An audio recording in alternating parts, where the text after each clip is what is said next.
to our economic update and market. Sorry guys, let me get us to share properly.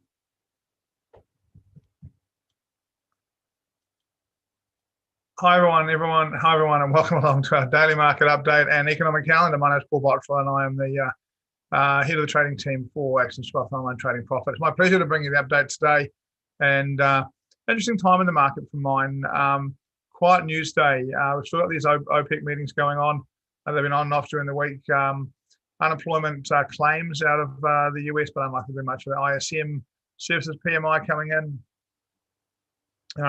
Not a big news day today, but tomorrow, unemployment change, unemployment rate, CAD, and the US non-farm employment change, the big news of the financial year, really for currency traders at least. So, what's it mean? What it means to me is that most likely we're going to see all of a sudden, now that the market's at some interesting levels, we're likely to see some hesitation at those levels until NFP comes through and potentially kicks it through. We may see some of the big guys come in and take a directional trade in advance of that, believing that they know some numbers, but the small guys really, we're sitting on the sidelines for a little while now until we get these numbers. So let's have a look at these charts and see what we've got setting up for us today. Interesting, there's an interesting time, a lot of key levels in the markets for mine. I'll start on the FTSE, and yesterday we saw the FTSE, saw the big sell, we saw the run back up, and this bar, interesting how this often happens where you get this sort of, not quite an inside bar, but inside looking bar, and it comes back to the length of the original decisive move. Still an interesting time for me, I guess you could argue here, high, lower high, still that's a bit magoo for mine. Really, I think what we're looking for here is we're now starting to see another crack at these highs here, and no closes above that. If it stays around this level, triple top and bearish, and if we get a close above the 64, 61 number, then we're starting to look pretty bullish and potentially moving up towards at least weekly resistance one. I would have thought around 65.07. So a key level I'm looking for 4-hourly chart break of that to get us and close above to get us interested in long. A little bit of space up above 2 for us as far as horizontal levels, etc. going. So if we got long, a little bit of space and to get short, I think really for mine, what I'm looking for is to get below yesterday's bar. If we got below yesterday's bar, we're below weekly pivot and looking to push back down to the 200-day moving average as a test. Most likely move if we get short. So above these highs, looking for a long. Below yesterday's bar, looking for a short for me.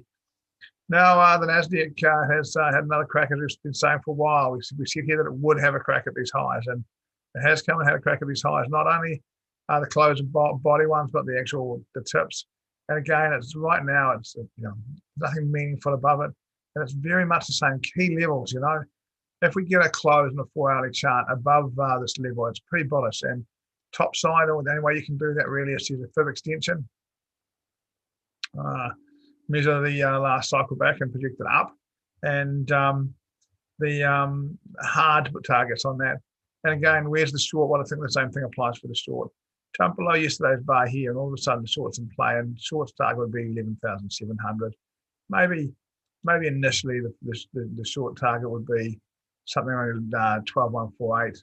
And 11,700 for a short target if it gets below. Key level, and my suggestion is it's likely these things are likely to hesitate around these levels. Well, S&P didn't worry too much about key levels. Smashed through, retest, pushed up, and a bullish sign for it. And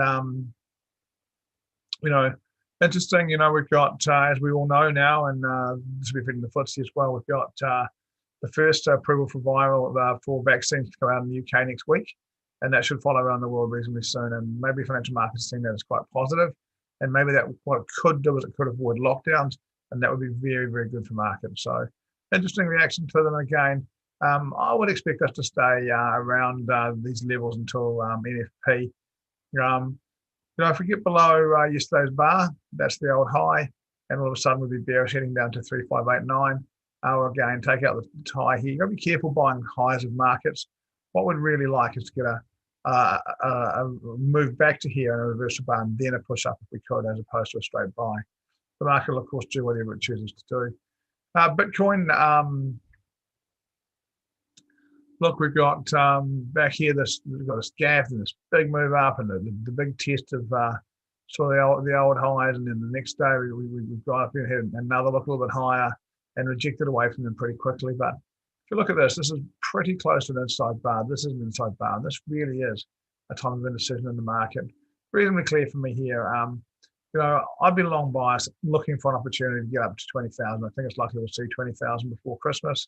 And at 18,062, I'd be looking to get short on a break of that, with a target at the bottom of the bar at 1741, 17,411. Look, with all of this stuff, you need to know enough about trading, about time entries and that kind of stuff, and you can get education on that from either us or anyone else that is an expert. What I would be doing is being careful not to just throw your money into the market if I was you. Oil on this, slow march down, this sort of very flaggy looking pattern here, which suggests a break to the high side. And again, I would have thought the virus news was very good news for oil. So the vaccine news was very good news for oil, and possibly looking for longs here. I'd like a test to this level. Haven't quite got there. I don't mind not quite getting there, but I'd actually like to have a little test this level and reversal to push up. Euro, well, it's just stayed on its merry way, hasn't it? And while was another one. So we've talked about key levels. FTSE around a key level, NASDAQ around a key level, US 500 around a key level, Bitcoin around a key level. Oil, the retest of this range, 43.73, key level. Euro, not so much. It's gone for, it's gone for money. And we had a look at this. We had a look at this yesterday. Bring some data in here. Just sort of testing that recent high, 2017 high. But you'd sort of feel like the next level for it probably is to get to here. Let's see if we can bring a bit more and see if we can see what's going on here.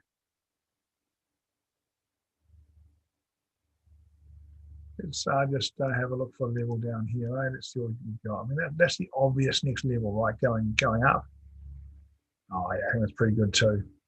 It's a bit of a band. You can see a little bit of, it doesn't quite get to there or there, but it does hold here, and here. Might be able to just, I quite like that actually.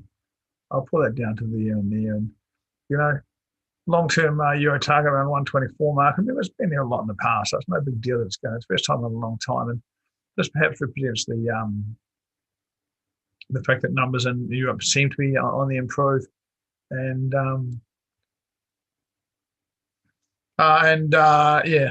seem to have more stable leadership there right now, or at least some leadership there right now.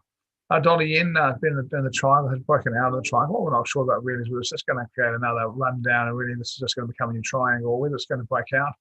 I have seen the pullback in the test of daily monthly pivot here as an opportunity. I'm long here, looking for a small move up. Aussie US dollar started the week with a big move up, big move down, then it's a big move up, and again just taking on that key level again. Look, my genuine expectation for today and much of tomorrow is to see these key levels interacted with and to a large degree hold, and then we'll see if NFP blows us through or bounce us away on Friday. What we're hoping for as traders is that then gives us a direction for the month. What would, start of the week, Oz is a great chart, right? Pushes down, pushes up, really it's gone not very far from where it started at all, right? But what we're waiting for, see if this big news can come in and push it in a direction, and then whether the rest of it can push it through and give us trend for a week so we can have a nice trend to trade. We will watch with interest as the week unfolds. I'll come back tomorrow and have another chat. I expect the market to be reasonably quiet as we brought into NFP, but I'll come back and let you know my thoughts as well. We'll see you then. This is 7:45 a.m. Singapore, 12:45 p.m. New Zealand. Have a good day, guys. Remember, take your time, stay calm, make good decisions. For God's sake, control your risk. Control your risk. And if you do that, trading can well work out for you. In the end, you need to make your own decisions based on your own analysis. And mine is here for educational purposes only. Goodbye, everyone. Have a good day. See you.